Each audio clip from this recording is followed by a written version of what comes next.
Hello, it's Amy, and I'm here to chat a bit about the 1951 novel by Giono, which translated into English in the NYRB edition is titled The Open Road.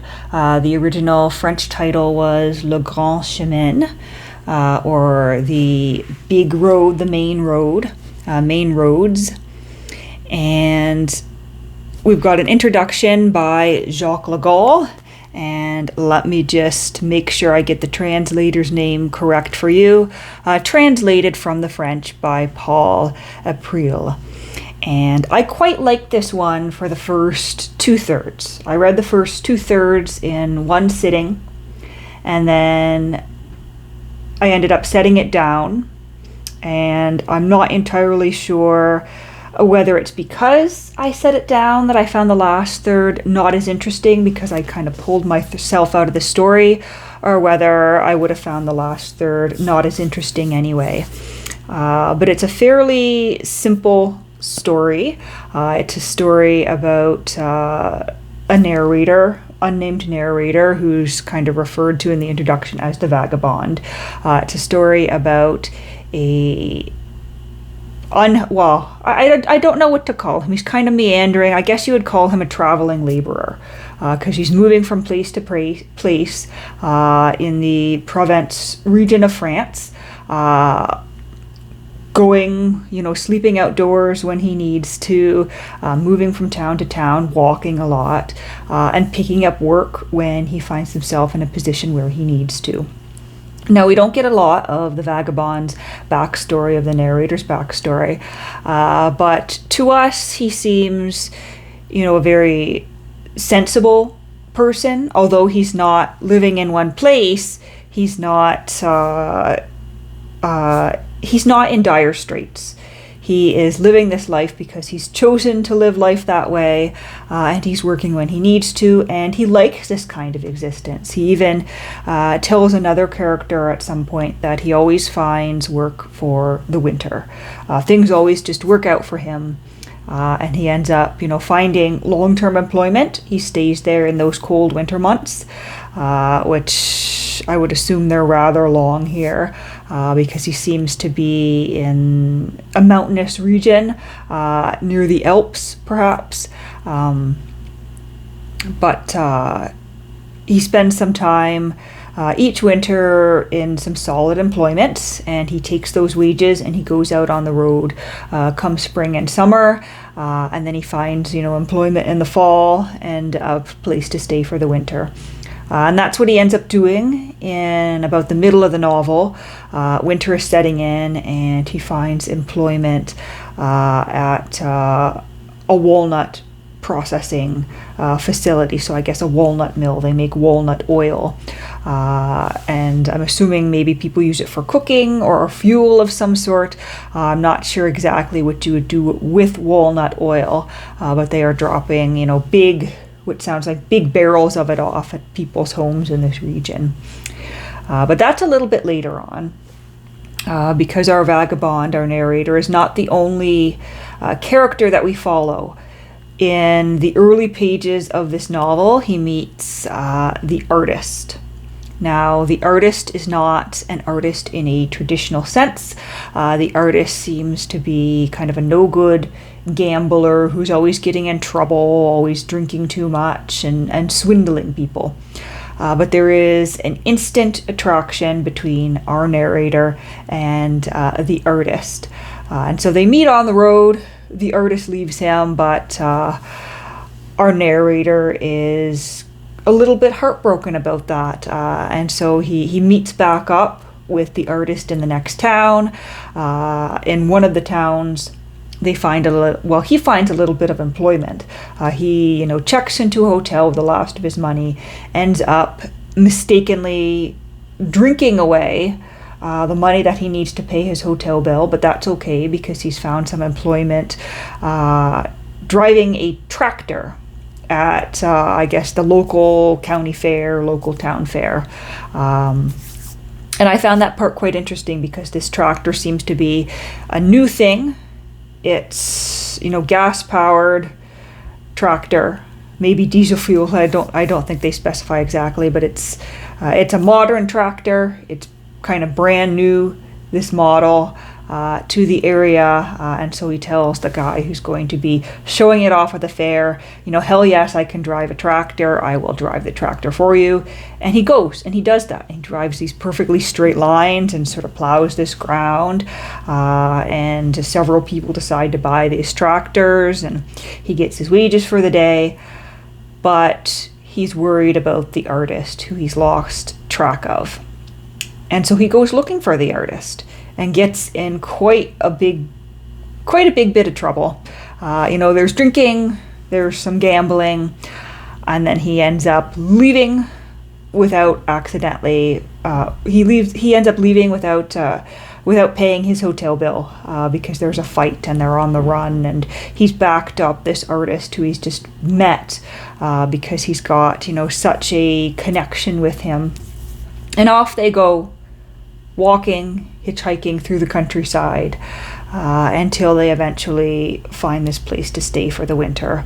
He and the artist, their paths diverge a bit. The artist stays in town, gets into these gambling games with all the wealthy folks, gets in quite a bit of trouble, and pulled our narrator in with him.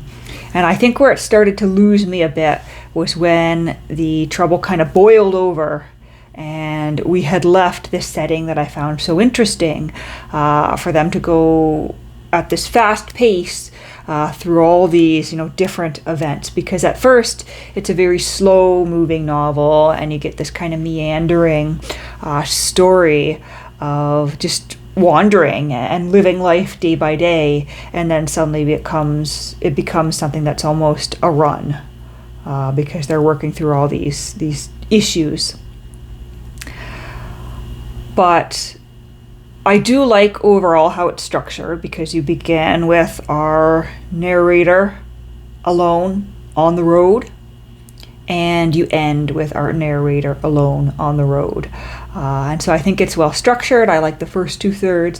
It was just that, conflict exploding that I wasn't as much interested in.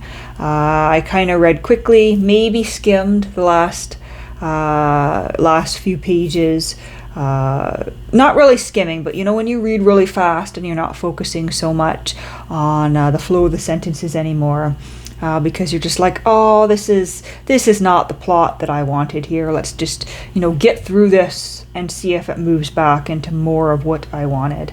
And it did by the end. Those last couple of pages did wrap things up nicely.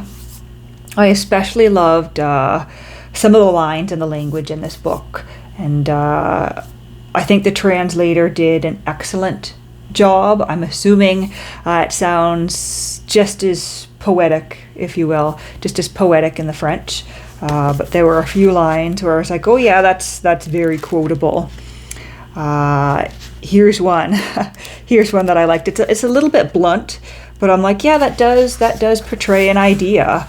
I think it tells us a lot about the character. This is on page 8, and so this is our narrator who's been walking along, and he's coming up to a village, but the village gives him, as we would say nowadays, bad vibes, because he doesn't like chateaus with turrets.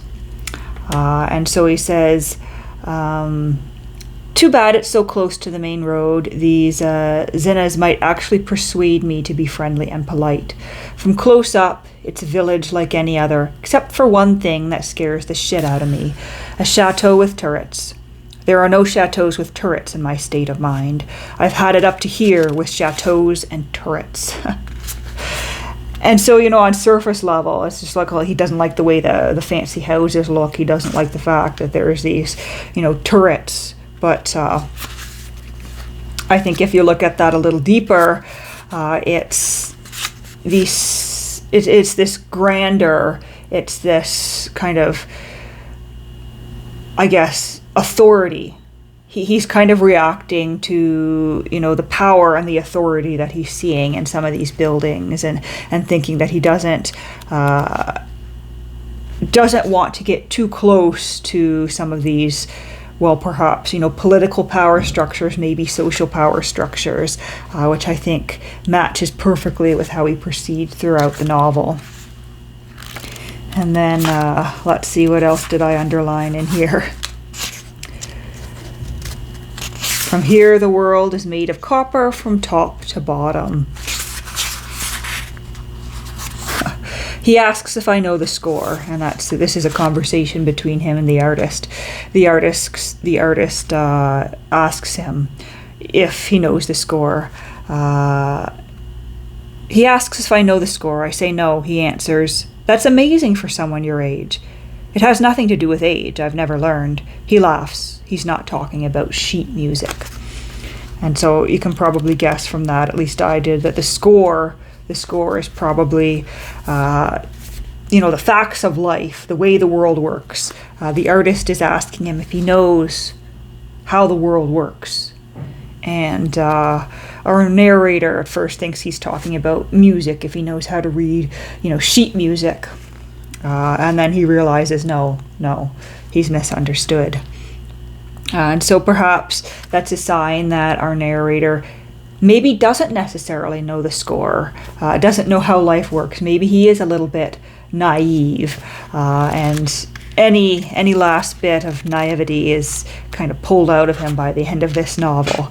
But the funny thing is, the artist is portrayed as a much younger man than our narrator. Our narrator is portrayed as a little bit older. He's had some experience in the world. It's 1951, so he's lived through a war as a grown adult. And so I liked that one. There's a few more here I've underlined. What's this one here? We go from house to house, from bistro to bistro. What is it we're hoping to find? That sense of wandering and constantly needing to be somewhere new, but having no idea what you're looking for, what you hope to find. And this was funny. Of course I have something to say, but as usual it has nothing to do with the business at hand. An indication that our narrator's head is always somewhere else. He's always daydreaming about something, and perhaps not completely connected to life as it is and to the tasks at hand. To live in love or to live in fear all comes down to memory, which kind of follows that suggestion that the narrator is not living in reality. He's living in memory. She's kind of caught up in although he doesn't share his memories with us, we get the sense that he's kind of caught up in these memories and this unreality, and he's disconnected from what's truly happening around him.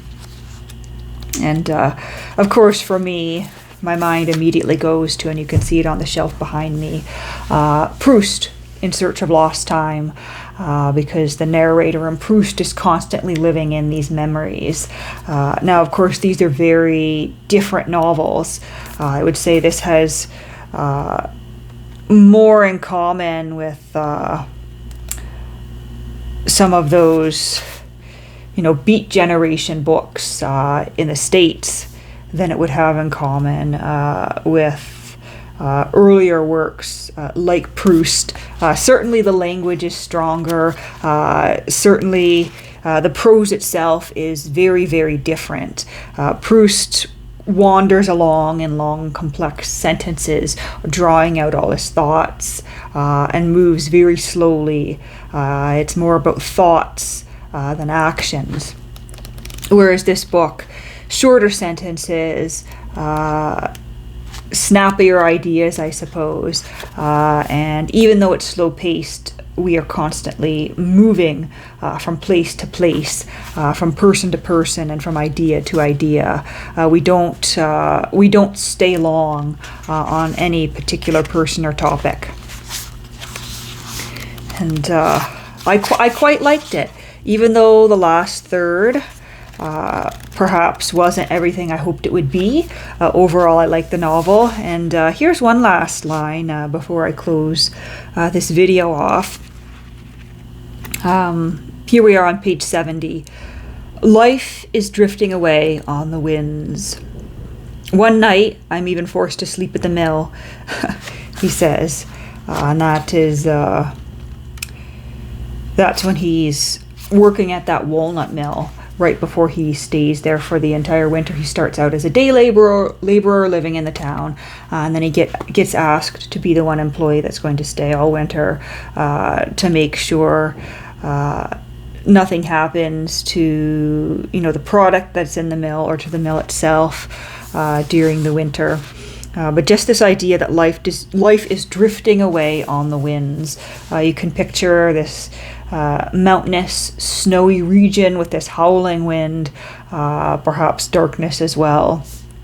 And just this thought and this sensation that your life is absolutely drifting away as you stand still. And our narrator has chosen to live this kind of life, to just meander along and not take things too seriously in the long term. He's living kind of day by day, moment by moment, and yet he's very aware that his life is drifting away on the wind. But I guess I'll leave it at that. I certainly enjoyed it. This was my first novel by Giono, and I think I would be inclined to read something more by him, and I probably will. If you've read this one before, I would love to hear your thoughts in the comments below. And if you do happen to pick it up after watching this review, I'd definitely love to hear what you thought of it, either here on the comments or you can reach out to me on Instagram as well. But I'll leave it at that.